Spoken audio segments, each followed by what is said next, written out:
Yo, halo teman-teman, balik lagi di channel Wainan Project yang akan melanjutkan membahas komik Tokyo Revengers.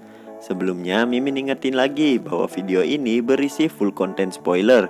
Jadi, buat kalian yang tidak suka spoiler, kalian boleh skip aja video ini. Semoga video ini bisa menghibur kegabutan kalian. Dan jika kalian suka dengan videonya, kalian bisa subscribe aja biar Mimin lebih semangat lagi buat bikin konten-konten selanjutnya.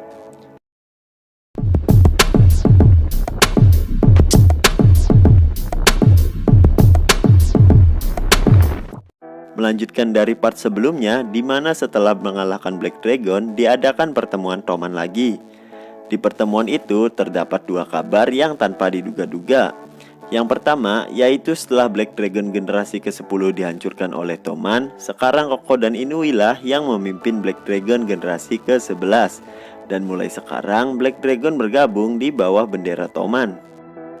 Koko dan Inui meminta agar Black Dragon berada dalam skuad divisi 1 Toman, yang berarti bocil mesum kita menjadi top global Black Dragon generasi ke-11. Dan tidak kalah mengejutkan dari yang pertama, karena kabar yang kedua yaitu Mickey tanpa rasa ragu mengumumkan bahwa mulai saat ini Kisaki Theta resmi dikeluarkan dari Toman, yang berarti dua kabar tadi menyelesaikan misi Takemichi saat ini, yaitu mengambil alih Black Dragon dan mengeluarkan Kisaki dari Toman. Ternyata si Fuyulah yang sudah memberitahu semuanya pada Mickey mengenai Kisaki Theta yang sudah berkhianat. Dan Kisaki Theta juga sudah menghajar si Fuyu dan menghalangi rencana mereka untuk menyelamatkan Hakai. Dengan wajah kena mental, si biang masalah beranggapan bahwa Mickey hanya bercanda mengatakan itu. Tapi Mickey berkata bahwa dirinya sangat serius memecat Kisaki. Hanma yang mendengar itu langsung merespon keputusan Mickey dengan mengancam jika Kisaki keluar maka Hanma juga akan keluar mengikuti Kisaki. Dan 50 anggota mantan Mobius serta 300 mantan anggota Valhalla yang saat ini berada di Toman juga akan pergi mengikuti Kisaki dan Hanma. Tapi Mickey hanya menjawab, "Sabodo teing, lagian Toman juga udah jadi king motor yang besar." Setelah mengatakan itu, Mickey hendak pergi dan mengakhiri rapat kali ini. Di sini Kisaki tidak terima dengan keputusan yang sudah Mickey buat, dan Kisaki hendak menghampiri Mickey. Namun Draken langsung menghalangi Kisaki yang hendak mengejar Mickey sambil berkata, "Hei, siapa yang mengizinkanmu naik ke atas sini, Kisaki?" Namun tiba-tiba nggak ada angin nggak ada hujan, Hanma langsung menghajar Draken agar Kisaki bisa mendekati Mickey. Dan beruntung refleks Draken masih sangatlah tajam dan berhasil menangkis pukulan Hanma dengan tangan kirinya. Namun itu membuat Kisaki bisa lolos dari Draken dan langsung menghampiri Mickey. Saat sudah di depan Mickey, Kisaki berkata pada Mickey yang dimana Kisaki menawarkan bisa membuat Toman jauh lebih besar lagi. Dan kedepannya Toman akan menjadi organisasi yang sangat ditakuti oleh semua orang. Dan Mickey sendiri akan jadi seseorang yang paling bersinar. Dan untuk mencapai semua itu, Toman masih sangat membutuhkan Kisaki. Namun Mickey tidak memperdulikan semua tawaran dari Kisaki dan hanya berkata bahwa sekarang Toman dan Kisaki sudah selesai. Dan itu membuat Kisaki lebih kena mental lagi sampai dirinya hanya bisa terdiam dan berlutut. Kemudian Draken berteriak bahwa rapat Toman kali ini sudah selesai dan menyuruh semua anggotanya untuk bubar. Takemichi yang melihat semuanya berpikir, mungkinkah misinya kali ini sudah selesai? Singkat cerita, setelah beberapa hari, terlihat Mickey dan Draken sedang merepair sebuah motor yang sudah rusak. Dan setelah itu, mereka berdua terlihat sangat senang karena berhasil membuat motor itu bisa nyala lagi. Tak lama, Takemichi datang dengan keadaan mata yang ditutup oleh tangan si Fuyu. Ternyata, sepeda motor itu adalah pemberian Mickey dan Draken untuk Takemichi. Mickey berkata bahwa ini adalah si Babu, yaitu motor CB250T kembarannya motor Mickey. Dan mulai sekarang motor yang dijuluki si Babu ini sepenuhnya milik Takemichi. Takemichi masih tidak menyangka jika motor itu adalah miliknya. Namun Draken berkata bahwa top lokal divisi 1 Toman tidak bisa terlihat keren jika tidak mempunyai motor. Lalu Shifuyu langsung menyuruh Takemichi untuk mencoba menaiki motor itu, dan Takemichi pun langsung mencobanya sambil ditemani Mike yang bonceng di belakangnya. Setelah itu pada sore hari terlihat Takemichi dan Shifuyu sedang berada di pinggiran sungai berdua. Di sini Shifuyu berkata kalau dirinya penasaran dengan apa yang terjadi setelah ini karena Takemichi berhasil menyelesaikan misinya kali ini. Shifuyu juga berkata karena Takemichi sudah berhasil, Takemichi akan kembali lagi ke masa depan karena tempat Takemichi yang sebenarnya bukan di sini, melainkan di masa depan bersama Hina dan Akun yang mungkin masih hidup. Mendengar itu, sambil menangis, Takemichi berteriak berterima kasih kepada Shifuyu karena selama ini Shifuyu selalu membantu dan mendukung dirinya. Dan dengan wajah bahagia, Shifuyu hanya berkata, "Sampai ketemu 12 tahun lagi, partner." Setelah itu, sebelum pergi, Takemichi mengundang Mike dan yang lainnya untuk bertemu di sebuah tempat. Di sana, Takemichi berbicara pada Mike bahwa musuh yang sebenarnya adalah Kisaki Teta. Dan Takemichi juga berkata pada semuanya agar mereka tetap kuat dan tidak melupakan tujuan dari Baji Keisuke. Setelah mengatakan semua itu, Takemichi meminta agar mereka semua melakukan sesi foto bersama dan mereka yang ada di sana pun berfoto bersama-sama. Setelah itu, Takemichi menemui Naoto untuk bisa kembali ke masa depan. Namun sebelum itu, Takemichi berkata pada Naoto agar Naoto mau bersikap baik pada Hina. Dan Takemichi meminta agar mulai saat ini Naoto mau menjaga Hina demi Takemichi. Kemudian mereka pun bersalaman dan Takemichi kembali ke masa depan. Sesampainya di masa depan, Takemichi bingung karena tidak tahu dirinya sedang berada di mana. Tiba-tiba ada seorang anak wanita yang menghampiri Takemichi dan berterima kasih karena Takemichi sudah menyempatkan waktu untuk datang ke acara ini. Takemichi yang tidak tahu apa-apa merasa bingung apa yang sedang terjadi saat ini. Kemudian wanita itu menangis sambil berkata bahwa ini adalah upacara pemakaman kakaknya. Di sini Takemichi masih belum menyadari hingga tiba-tiba ada seseorang yang memanggil nama wanita itu dengan sebutan Luna. Dan Takemichi langsung sadar bahwa wanita itu adalah adiknya Takashi Mitsuya. Takemichi pun langsung berlari memasuki ruangan dan benar saja ini adalah upacara pemakaman Takashi Mitsuya. Kemudian sambil berlari, Takemichi masih tidak percaya dengan kejadian ini karena setelah semua yang dia lakukan tidak ada alasan Mitsuya harus mati. Kemudian Takemichi mencari informasi di HP Esiara badannya dan menemukan berita tentang kematian Mitsuya. Dan di sana juga ada berita tentang kematian Hina yang ditabrak oleh Akun. Mengetahui semua kabar itu, Takemichi merasa ada yang salah dengan semua ini. Kemudian dia berteriak menanyakan di mana Shifuyu dan yang lainnya saat ini. Tanpa sengaja, Takemichi menemukan sebuah kunci yang jatuh dari sakunya. Dan kunci itu adalah kunci rumah milik Takemichi. Lalu Takemichi pun pergi ke rumahnya.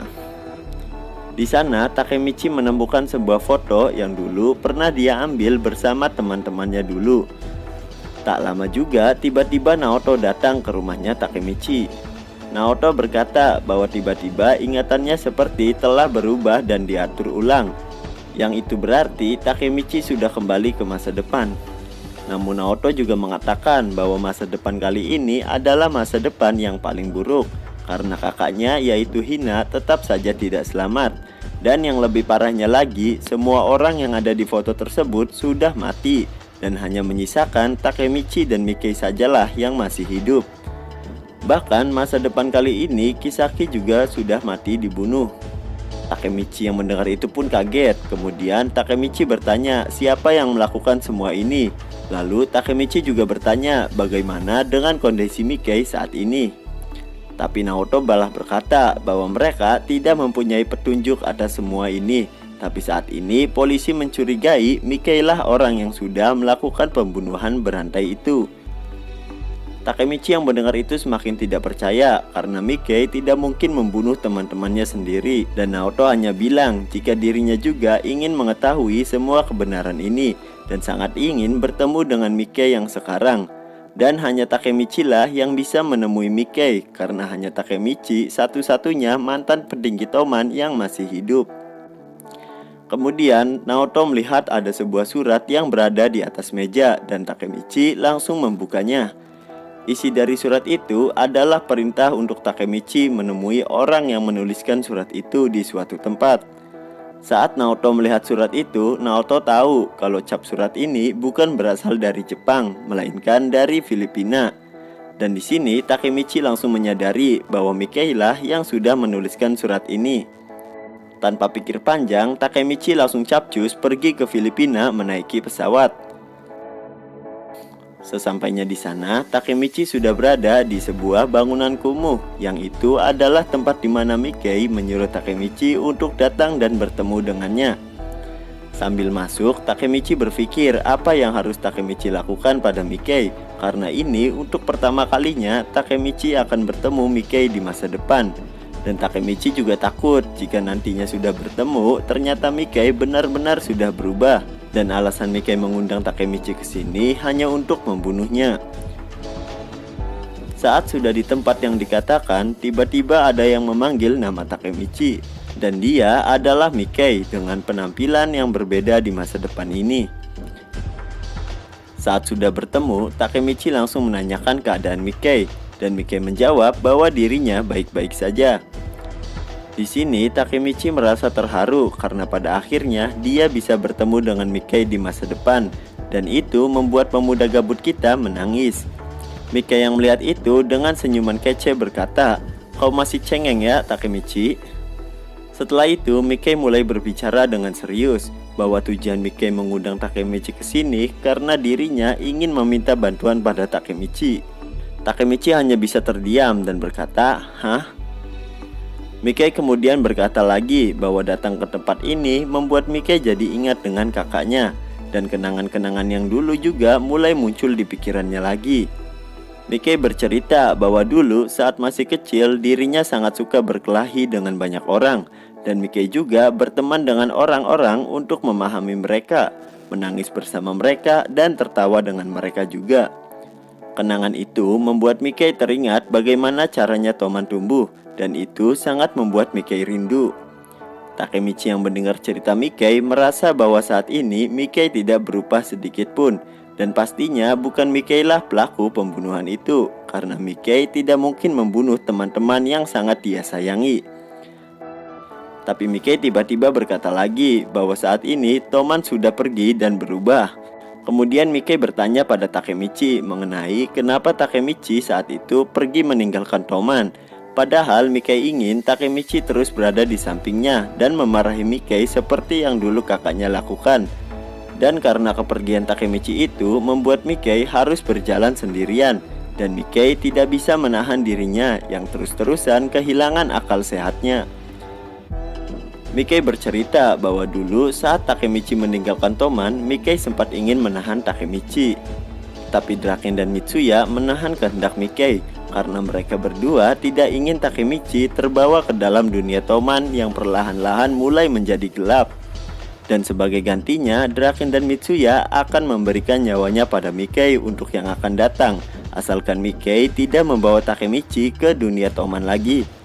Dan semenjak hari itu, Mikkei membunuh Draken dan Mitsuya.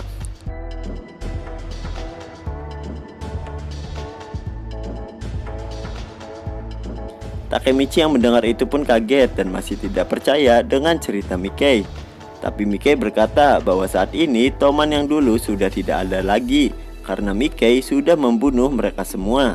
Dan alasan Mikkei menyuruh Takemichi ke tempat ini karena Mikkei ingin Takemichi mengakhiri semuanya. Dan Mikkei meminta agar Takemichi membunuh Mikkei saat ini juga. Dengan begitu, anggota Toman yang dulu semuanya harus mati. Namun di sini Takemichi berkata bahwa alasan dia datang kemari hanya ingin bertemu dengan Mikkei, dan Takemichi tidak pernah berpikir untuk membunuhnya. Mikkei berkata bahwa perkataan Takemichi sama seperti perkataan Hakkai saat Mikkei akan membunuh Hakkai. Kemudian Mikkei bercerita lagi bahwa saat dulu dirinya ingin menciptakan era kenakalan yang baru, dirinya berpikir bahwa untuk menggapai impiannya itu sangatlah mudah. Tapi tanpa Mikkei sadari, semuanya ternyata sangatlah sulit. Mikei berkata bahwa saat pertama kali dirinya membunuh orang, Mikei tidak merasakan apa-apa. Maksudnya tidak merasa bersalah. Dan setelah kejadian itu, Mikei mulai kehilangan akal sehatnya karena berpikir sebagian masalah yang menghalangi tujuannya itu dapat diselesaikan dengan mudah dengan cara membunuh dan menyingkirkan orang yang menghalangi. Takemichi yang mendengar itu kemudian memegang kedua pundak Mikei sambil berteriak mengatakan bahwa semua yang Mikei pikirkan adalah kesalahan karena Takemichi yakin Mikei tidak berubah sama sekali dan masih seperti dulu. Mikei menyuruh Takemichi untuk menghentikan ini, tapi Takemichi terus saja berteriak mengatakan saat pertama kali bertemu Mikei, Takemichi tahu bahwa Mikei masih seperti dulu dan belum berubah. Jadi Takemichi meminta agar Mikei berhenti untuk mengatakan tentang menyingkirkan seseorang.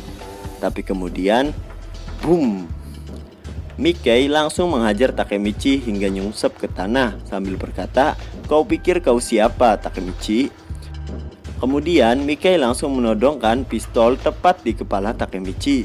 Setelah itu, Mikei menjatuhkan pistol lain dan menyuruh Takemichi untuk mengambil pistol itu. Kemudian Mikei berkata, jika Takemichi tidak membunuh Mikei saat ini, maka Mikei lah yang akan membunuh Takemichi. Di suasana tegang seperti itu, tiba-tiba Mikei yang sedang berada di atas Takemichi tiba-tiba terjatuh karena seseorang sudah menembaknya. Dan ternyata itu adalah Naoto yang datang untuk menyelamatkan Takemichi. Takemichi yang melihat Mikei terjatuh tepat di hadapannya langsung menangis dan memeluk kepala Mikei.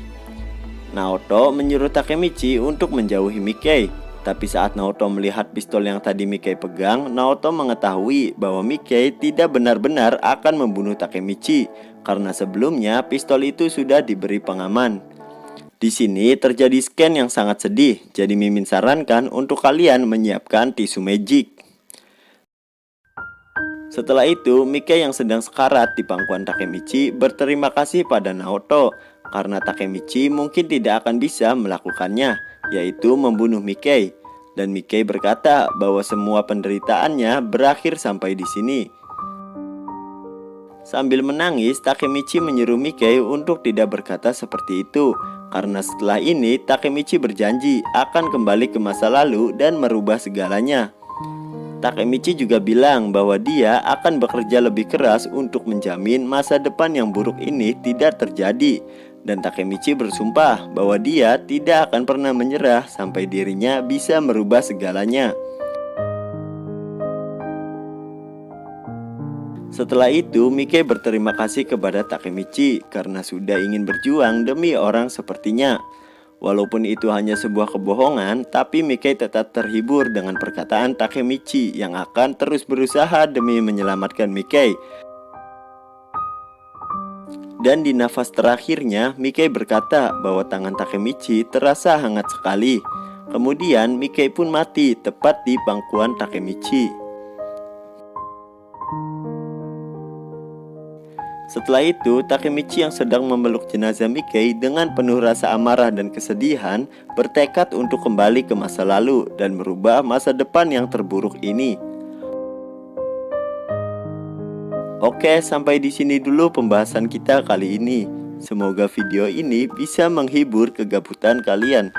And see you next video.